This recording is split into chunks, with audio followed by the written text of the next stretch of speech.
From our State House studio in Montgomery, I'm Todd Stacy. Welcome to Capitol Journal. We are gearing up for another week in the Alabama legislature as the regular session enters its second half, so to speak. There are 15 more possible legislative days spread throughout the next month and into June. We've been following the issue of grocery sales taxes and the movement to reduce or eliminate them. That effort picked up steam last week when Lieutenant Governor Will Ainsworth and State Senator Andrew Jones teamed up to introduce legislation cutting the state sales tax on groceries in half over a 3-year period. All 35 senators, Republican and Democrat, signed on to Senate Bill 257 as co-sponsors. But today, a new wrinkle. Alabama Daily News reports that the bill also contains language preventing cities and counties from raising their own local sales taxes on groceries. The bill would allow cities and counties to cut their grocery sales taxes, but not raise them.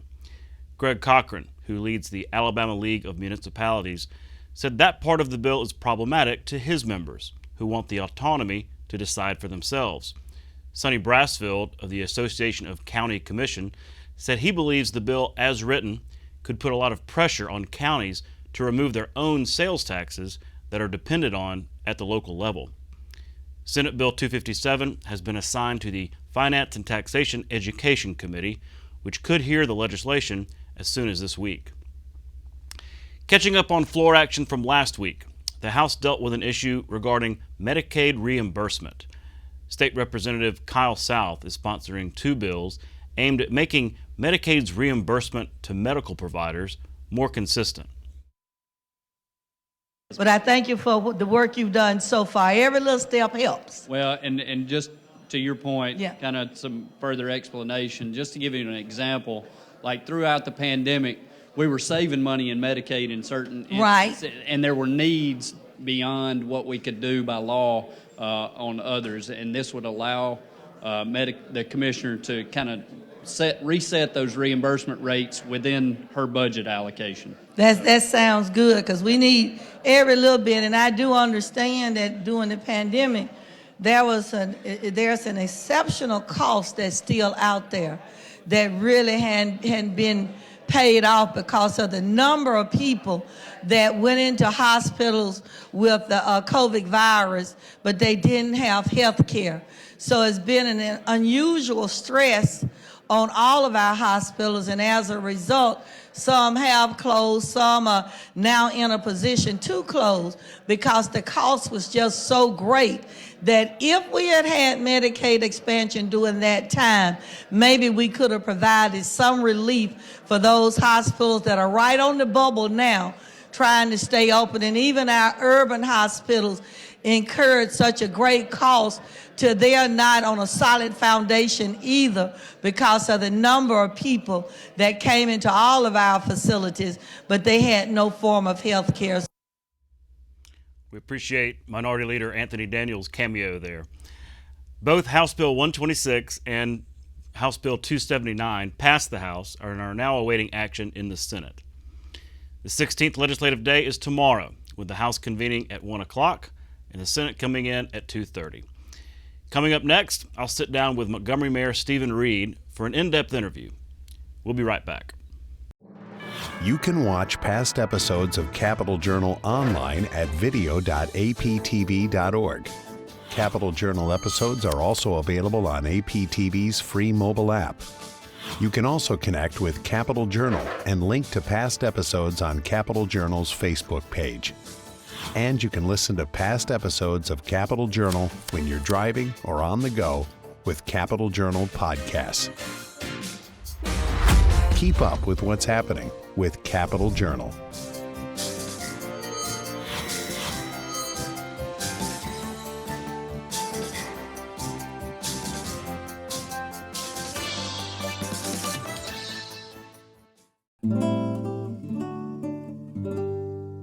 Carl Elliott was an 8-term U.S. congressman from Walker County. Much of his work during the 1950s and 60s was in support of education and social programs for his district. His political career was undone when he spoke out against Governor George Wallace and more conservative elements in Alabama. In 1990, Elliott was given the first John F. Kennedy Profile and Courage Award for improving education and opposing racism despite the threat of financial ruin.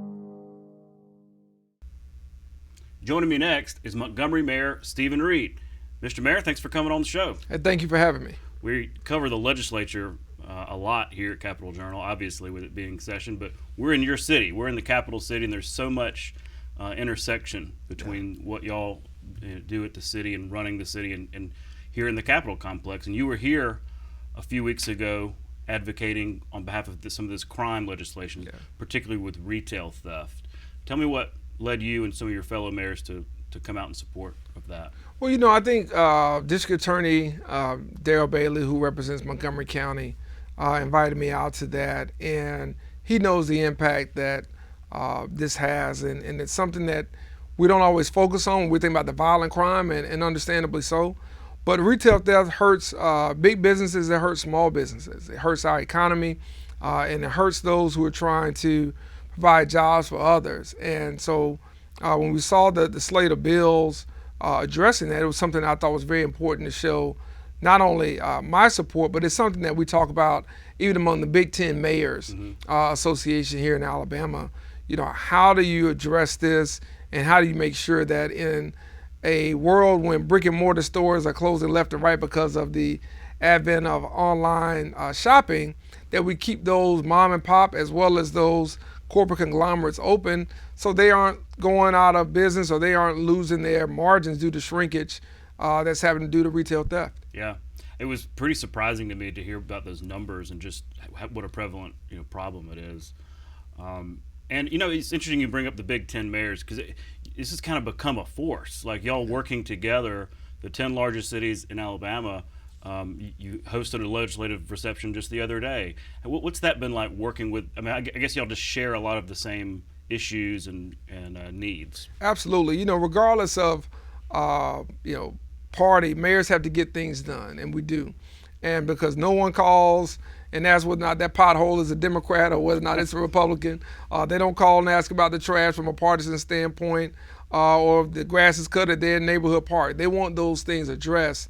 And I think what we find when you talk to the mayors of the other 9 largest cities in the state is that we're all trying to do the same thing. We're trying to grow our cities and our economies. We're trying to make sure that we're friendly to business, that we're safe for our residents.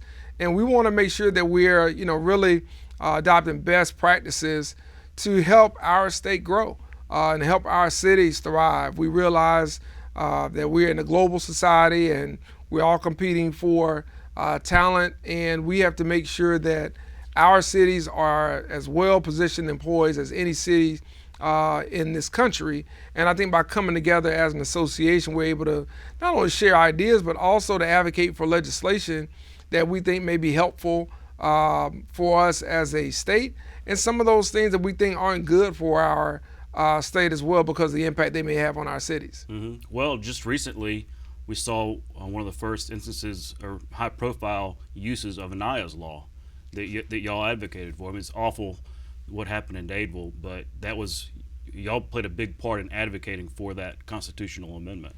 Absolutely. And it was speaking of that, anytime a tragedy like that happens, a lot of conversation turns toward guns and what can be done, what should be done, could be done about guns on the street. And it strikes me that there's so many of them. Yeah. We've talked in the past about cracking down on illegal weapons and how to do that from a not just city standpoint, but working with the state, working with the feds.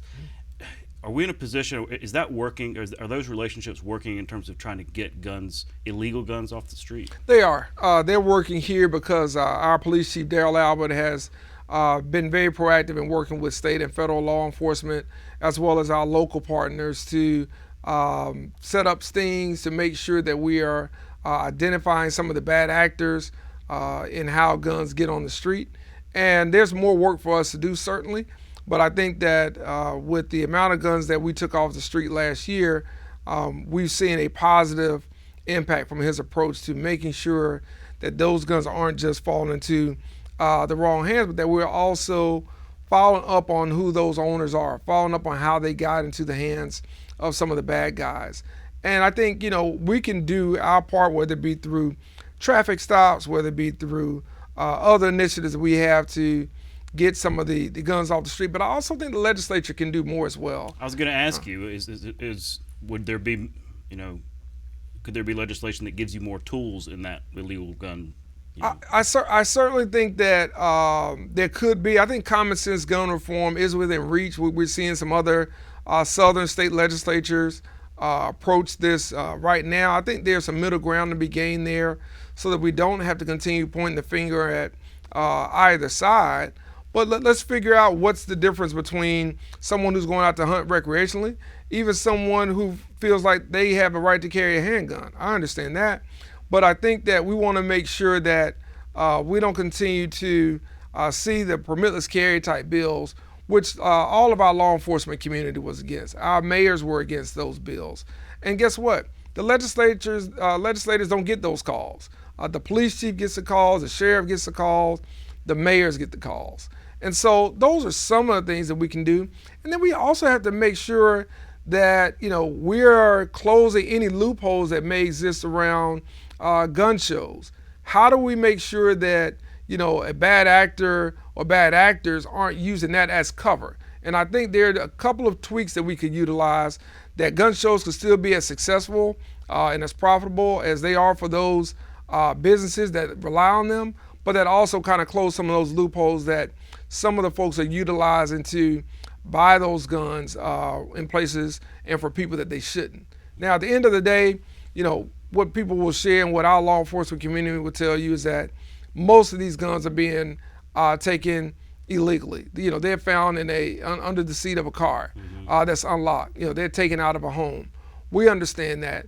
But at the same time, I do think there are other efforts that we can work together both as local and state and federal law enforcement to come up with common sense solutions to address this issue.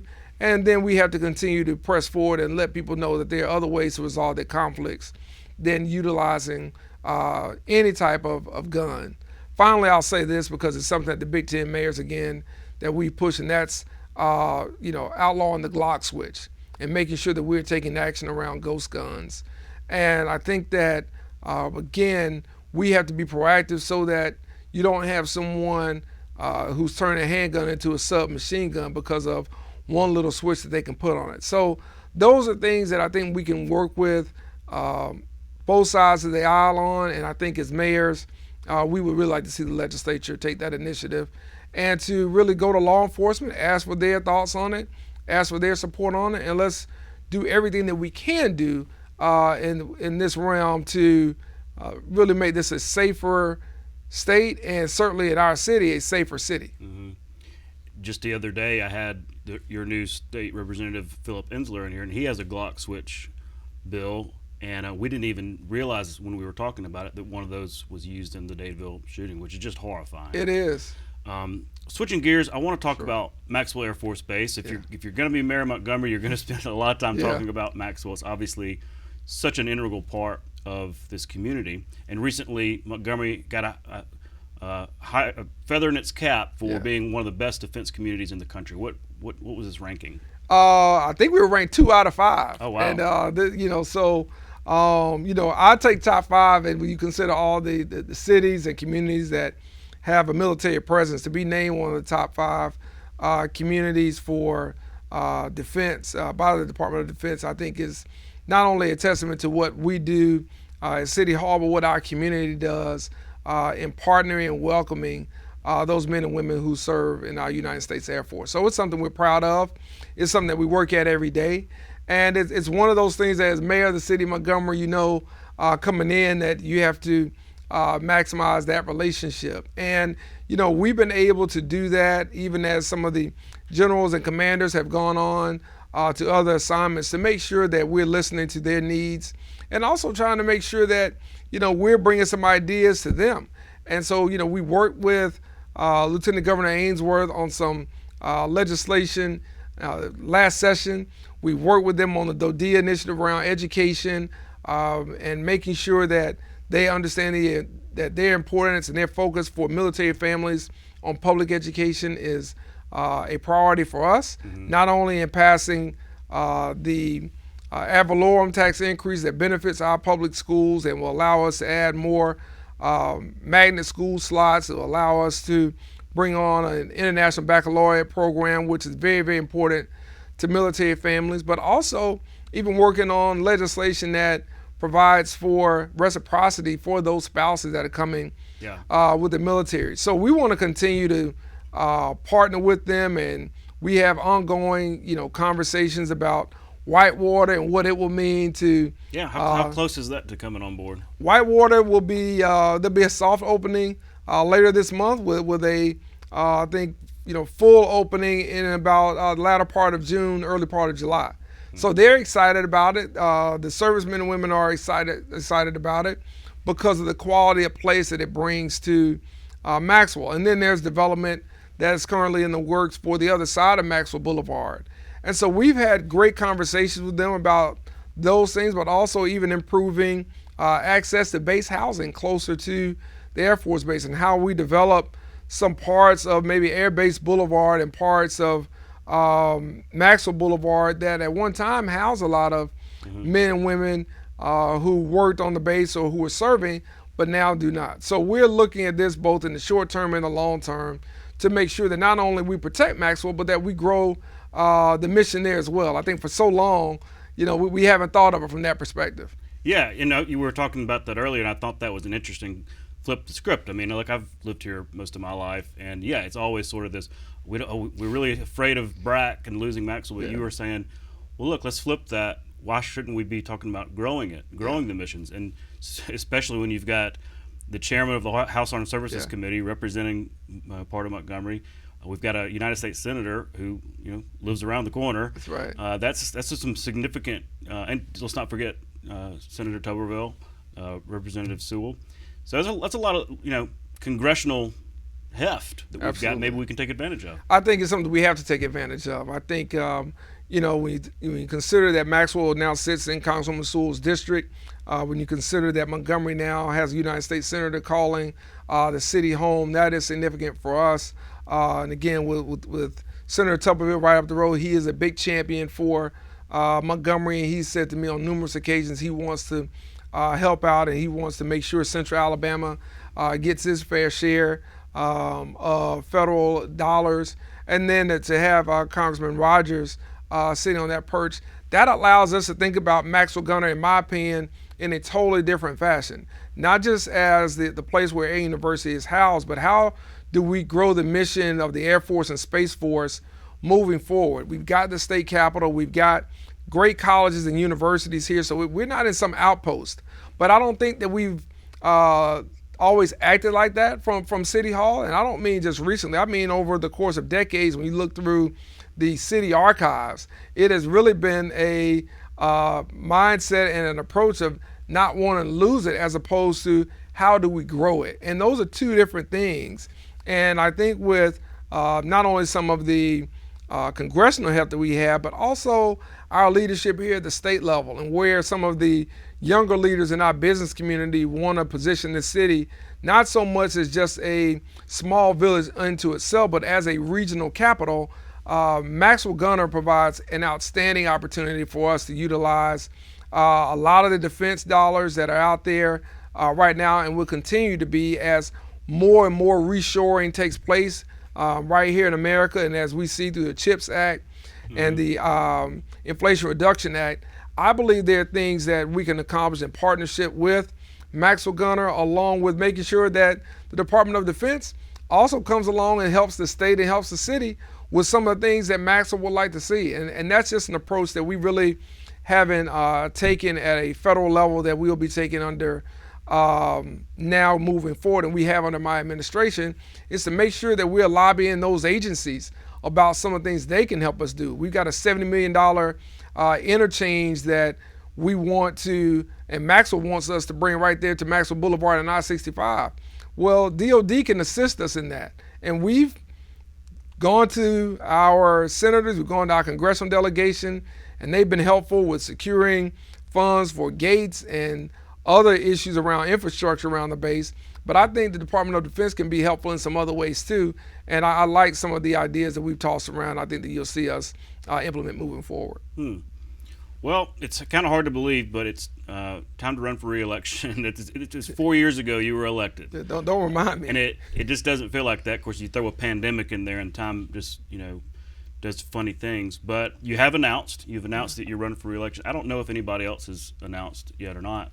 But what's your pitch? What's your sales pitch to voters out there, to the city, to say 4 more years? Well, I think that, we've had a very good 4 years. And I say that because not only did we pass the ad valorem piece, which we led for the first time in 40 plus years to invest in our public schools, which has changed a lot. It changed the approach that Maxwell has with our public schools and their perception of how we value public education. But I think also when you consider how we led throughout COVID, lead throughout a pandemic, to be the only community in the state of Alabama during the George Floyd protests that did not have any major damage in our retail and commercial corridors. We did not have the major violent protests. We didn't fire a bullet. We didn't arrest people for any vandalism or violence that was going on. I think that's not only a testament to the community, I think it's a testament to our leadership to be able to manage during a time of crisis. And then I think when you look at the economic development that we've had in 2022, having the city's best economic development year on record with over 2,000 jobs and $1.7 billion announced, I think that says that we're doing something right in our administration. We've increased minority participation with the city. We're making sure that there are equitable outcomes in how we approach policy from City Hall. And we're really thinking about how do we leverage Montgomery's historic significance for a more promising present and future.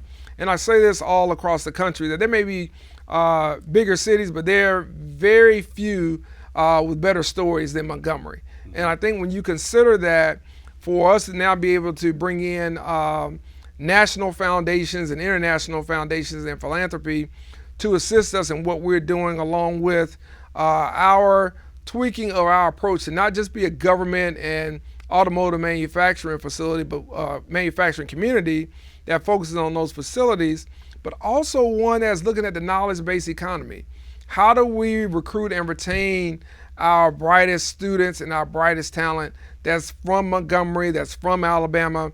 How do we get them here so that our economy moving forward is one that is productive, more so than it is right now? And I think these are some of the things that we have done at a very high level. And I'd be remiss if I didn't, speak to the issue of reducing crime in our city over the course of 2 years. Now, for someone that is a victim of crime, it doesn't matter what statistics you give. But overall, we look at that data not only on a yearly basis, we look at it week to week, month to month. And so we're looking at what things are working, what things are happening, and I believe that this is a safer city than it was coming in. I think that there's more that we can do. I think there are more partnerships that we are creating, and there's more that we have to do as a city to make it better. But I like the trajectory that the city is on, and I believe that our leadership and I believe that our vision has been one that's been positive over these last 3.5 years. Of course, you have your detractors. You Sure. have those that are, you kind of hear rumors and everything. Do you expect to have an opponent? Do you expect there to be an organized effort to try to knock you off? I think anytime you take on big tasks and you bring about change, you ruffle the feathers of the status quo. And so anytime you do that, you have to expect blowback or opposition. And so, I run the race with my head down, focus on my lane. And I think if I run the best race, then it doesn't matter who gets in. So if somebody chooses to get in, that's their choice. But I think that we've shown since 2012, we'll take on the big guys, we'll take on the no names, we'll take on, the wannabes, if you will. So that's just kind of how we approach it. I trust my relationship with the community, But more importantly, I trust my relationship in the results that we've offered at every level that I've run and the vision that I've had. And I think that's how you go from winning in the upset in 2012 to, you know, winning unopposed in 2018 and then running with 2/3 of the vote in 2019. So we'll continue doing the same things that we've done since we first got into public office, and I think the community has responded and will respond to where we are. We're out of time, but Mayor, thanks again for coming on the show. Always good to be with you, Todd. Thanks so much for having me. We'll be right back. You can watch past episodes of Capitol Journal online anytime at Alabama Public Television's website, aptv.org. Click on the Online Video tab on the main page. You can also connect with Capitol Journal and link to past episodes on Capitol Journal's Facebook page. The Alabama Department of Archives and History was founded in 1901, becoming the nation's first publicly funded independent state archives agency. The archives identifies, preserves, and makes accessible records and artifacts of enduring historical value to the state. Thomas Owen founded the agency and served as its first director. He was succeeded by his wife, Marie Bankhead Owen, who headed the archives for 35 years and was the second woman to lead a state agency. That's our show for tonight. Thanks for watching. We'll be back tomorrow night at 10:30 with more coverage of the Alabama legislature right here on Alabama Public Television. For our Capitol Journal team, I'm Todd Stacy. We'll see you next time.